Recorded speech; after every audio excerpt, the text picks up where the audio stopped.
for 4.5 years, and I took a drink, and I started being. I just started chugging them, wing, wing, wing, wing. After 4.5 years of sobriety, what was it that got you to take that drink? I don't know, too much stuff coming at me. I'm doing my auto documentary. Everything just started creeping up on me, hitting me, boom. I started going to my old neighborhood, and I started dealing with old wounds that opened up, and it was just overwhelming. What you said at the press conference, you said you'd been lying to everyone about being sober, that you were on the verge of dying because you're a vicious alcoholic. Yeah. Did you mean those words? You say people blew it out of proportion, but talk to me about that choice of words. Those are the words I use because sometimes I don't want to live when I'm in that state. It's just really difficult to discuss. I don't know. I'm not experienced enough in my recovery to really pinpoint it.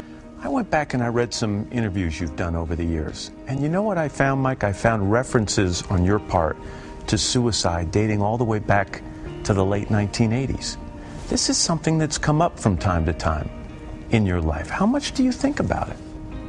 Not that much. It's just sometimes if I get drunk, I'm just not the same guy. So I just need to see my friends and see my sponsors and talk to them. And so it's something you've struggled with your whole life? My whole entire life, yes. Well, this is so interesting. When I was fighting, I was absolutely crazy. I wasn't getting high or drinking. It's hard for me to live normal. Straight is hard. Living straight life is hard. Smoking a joint and having a drink, whoo, thank God, I'm cool. But that's not the life I want to live. So when it comes right down to it, when you were fighting, I was that clean and sober guy was exactly the guy you needed to be because you were irritable and angry. Crazy? Yeah. And there was rage in you. It's a bad guy, man. It's a real bad guy. I don't know why. Maybe I got that from my mother. My mother's that way. My mother's real tough. I have a real aggressive mother. What is it about you at this stage in your life where you stopped and thought, I gotta say sorry to some people? Well, I have to say sorry to myself. It's not the people. It's not the people. I'm saying sorry, and I'm not doing this interview to try to help an alcoholic, help some drug addict. I'm doing this to help me. This is my own self-centered little move here. I need help. I need real help real bad because I won't survive if I don't get help. I was reading an interview with you this morning on the way out here, and you were talking about being a dad. And you were admitting that there were times as a father you weren't the best father. How are you today? I don't know. I don't know how to judge myself as a father. I'm just taking care of my kids. You think you're an attentive father? Are you a present father to the ones who are still around? Well, I'm present because I have nowhere else to go. So, yeah, I'm pretty present today. What do you think your kids would say about you? I don't know what my kids think about me. I don't know if my older kids really want me to be that close, but I'm just happy that we're friends now and we respect each other. I still have a long way to go. It's not over yet. I didn't give up, and they didn't give up on me. They've grown up in a very different world with a much different experience than you grew up. Pretty much, yeah.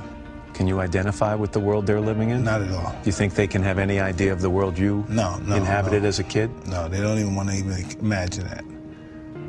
Because it's all sex, drugs, alcohol, violence, more violence, sex, drugs, chaos, alcohol, violence, more violence, more violence, more violence. No, they have no idea what that's at. They have no idea what it's like not to feel safe at home.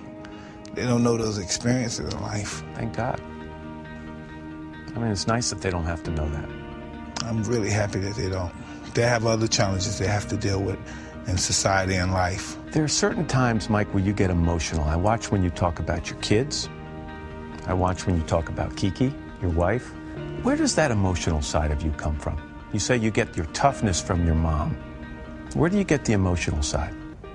I don't know. I have no idea. It's just who I am. It's who I am. And I hope no one gets under the influence that means that I'm some kind of wussy guy, because it's just who I am as a person. It's just really who I am. Do you worry about if you share your emotions that people think you're soft? No. They're gonna have a pretty big awakening if they believe that.